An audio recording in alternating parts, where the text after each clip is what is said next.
사랑합니다. 37편 오늘 본문은 다윗의 지혜의 시입니다. 그리고 다윗의 개인의 고난과 이스라엘의 역사 전체를 경험하며 얻은 교훈의 시이기도 합니다. 그리하여 시의 내용이 교훈과 훈계 말씀으로 되어 있습니다. 내용은 오늘의 설교 본문의 제목처럼 악인과 의인의 이야기를 다루고 있습니다. 악인과 의인을 대조시키면서 악인과 의인을 설명하고 있고, 그 내용을 또 살펴보면 솔로몬의 잠언처럼 훈계하고 교훈을 하고 있습니다. 결론은 명확합니다. 의인과 악인에 대해서 설명하며 악인은 그 땅에서 멸망하고 의인은 하나님 안에서 복을 누린다라고 정확하게 이야기하고 있습니다.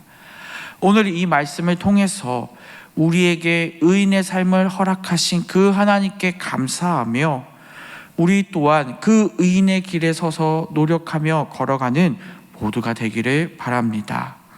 오늘 뒷부분을 읽었지만 37장 앞에 핵심 내용을 살펴보게 되면 의인들은 악인들 때문에 힘이 들고 어려운 시간을 경험하게 됩니다.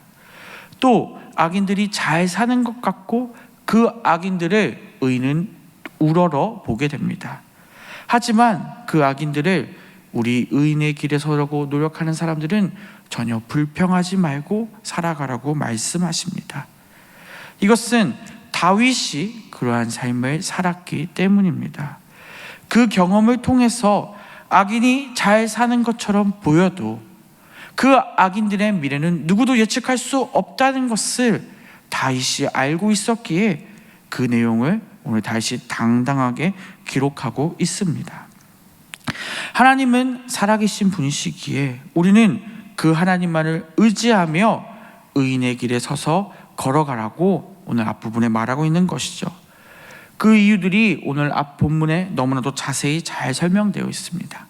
그렇다면 우리는 의인의 길에 서서 걸어가야 하는데 그 의인의 길은 무엇일까요? 의인의 길에 서서 걷는다는 것은 대조되는 단어, 바로 악인의 길과 반대되는 길에 서는 것을 말합니다. 그 길은 바로 선을 행하는 길입니다. 27절에 악에서 떠나 선을 행하라 라고 말씀하고 있습니다. 악을 떠나 선을 행하는 자에게는 그 뒤에 영원히 살게 된다고 또 말씀하고 있습니다. 다윗은 악에서 떠나 선을 행한 자이죠. 그렇기에 그는 조금 더 자신 있게 망설이지 않고 이 말씀을 할 수 있는 것입니다. 그 이유는 여호와께서 정의를 사랑하고 성도를 버리지 않기 때문이라고 28절에 말하고 있습니다. 선한 일을 행하는 우리를 하나님께서 사랑하시고 더 나아가 버리지 않는다고 말씀하는 것이죠. 하나님의 사랑을 깨닫고 영원히 살기 위해서는 우리는 의의 길에 서야 합니다. 그것이 바로 선하고 바른 길에 서는 것이죠. 그것이 의인의 길입니다. 우리 역시 다윗처럼 명백한 선택지들이 나타날 때마다 의인의 길을 선택하기 원합니다. 선한 일을 택하기 바랍니다.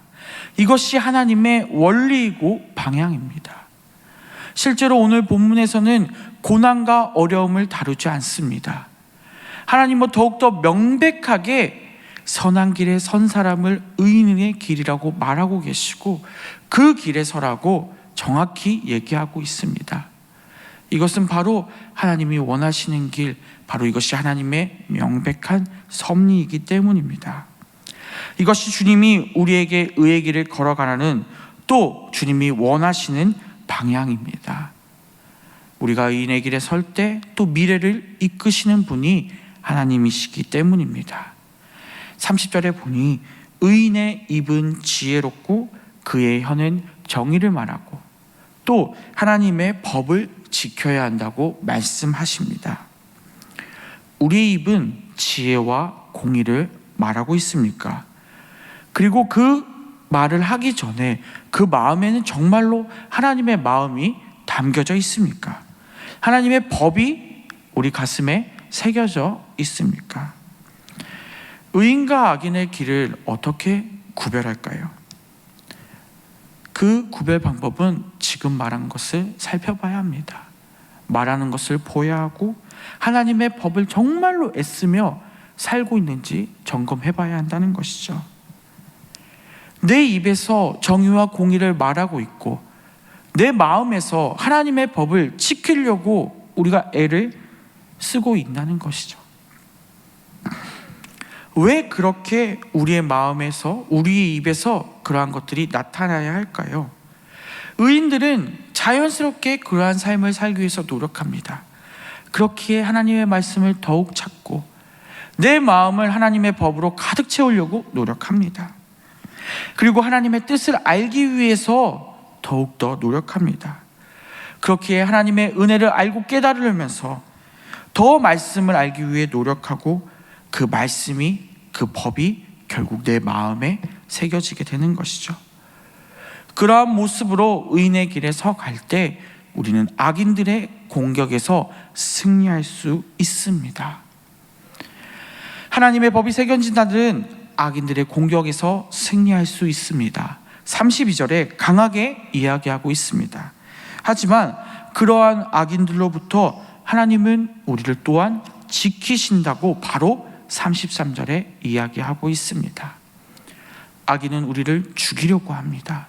공격합니다. 포기하지 않습니다. 하지만 그러한 악인들을 하나님께서 물리쳐 주시고 우리는 의인의 길에 끝까지 서게 하신다는 분이 바로 하나님이신 것이죠.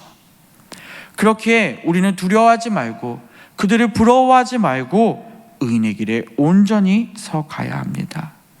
우리는 의인의 길에 서서 걸어가려 하고 우리의 그 선한 모습을 포기하지 말고 지혜를 말하고 정의를 말하고 하나님의 법을 마음에 새기는 일에 최선을 다하시기 바랍니다. 마지막으로 의인의 길에 선 우리는 여호와 하나님을 바라보아야 합니다. 바라보는 것은 하나님을 의지하는 것과 같습니다.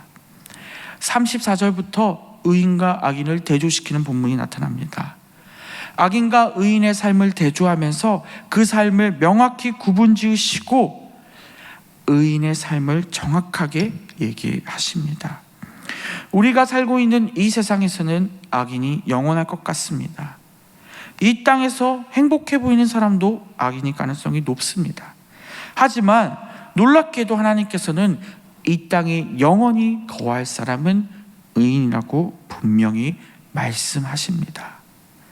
여호와를 바라보고 견디는 자는 꼭 주님 안에서 승리할 것이고 악인은 망할 것이라고 분명히 말씀하십니다. 또 표현이 이렇게 적혀 있네요. 악인들은 잎이 풍성해 보이지만 하나님께서는 그들이 없는 바와 같다라고 오늘 표현하십니다. 잘 되는 것 같고 견고하고 쓰러지지 않을 것 같습니다. 그렇게 사는 게 더 행복해 보이고 잘 사는 것 같습니다. 하지만 하나님 앞에선 그들은 없는 존재입니다. 사라질 존재입니다. 37장 오늘 본문의 10절, 20절에도 악인은 흔적도 남김없이 사라진다고 반복되며 표현이 쓰입니다. 주님 앞에서 악인은 사라집니다. 없습니다. 흔적도 보이지 않습니다. 악인의 형통함이 사람의 눈에는 너무 크게 보이고 거대해 보이고 영원할 것 같지만 여호와 하나님 앞에서는 그것은 아주 일시적인 상황이라는 것이죠. 무엇과 대조해서요? 바로 의인의 삶과 대조했을 때입니다. 악인은 흔적도 남기지 않고 사라집니다. 하지만 반대로 의인의 삶에 걸어가는 삶을 사는 의인들에게는 그 삶은 영원할 것입니다. 그럼에도 우리는 악인의 삶을 동경할 때가 많은 것 같습니다. 그렇기에 우리는 더욱더 하나님 말씀에 흔들리지 않고 우리의 마음을 하나님의 법으로 무장해야 합니다. 우리는 무장하여서 흔들리지 않고 주님을 의지하며 살아가기 원합니다. 39절에 의인의 긴 길에 선 사람은 또 오는 축복이 이어 기록되어 있습니다. 우리들의 구원은 반드시 여호와께로부터 오게 됩니다. 그리고 그 영원할 것 같은 악인들에게서 우리를 건져내 주십니다. 이것이 바로 하나님의 놀라운 섭리입니다. 이것이 바로 하나님이 정하신 의인의 길입니다. 의인의 길은 악을 미워하고 선을 행하는 것이며 지혜와 공의를 우리 입에서 말하는 것이고 오직 여호와를 의지하며 우리의 마음을 지켜나가는 것입니다. 우리는 그 의인의 길에 서게 해주신 그 하나님께 감사하며 오늘도 우리가 주님을 의지하길 원합니다. 말씀을 맺겠습니다. 우리는 하나님을 믿음으로 이미 하나님 나라를 상속받은 의인입니다. 그런 우리가 해야 할 것이 무엇입니까? 하나님을 바라보며 하나님의 뜻대로 선을 행하며 참고 견디며 악인들의 손에 흔들리지 말아야 합니다. 걱정할 게 없습니다. 왜냐하면 악인의 손에서 우리를 건져내신 분이 바로 하나님이시기 때문입니다.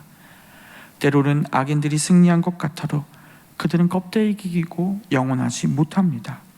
반대로 의의 길에 선 자는 주님 안에서 영원히 살게 됨을 다시 한번 깨닫게 됩니다. 오늘 하루 그 하나님을 의지하시고 하나님께 감사하며 또 선을 행하고 하나님의 법을 지키는 우리 모두가 되었으면 좋겠습니다.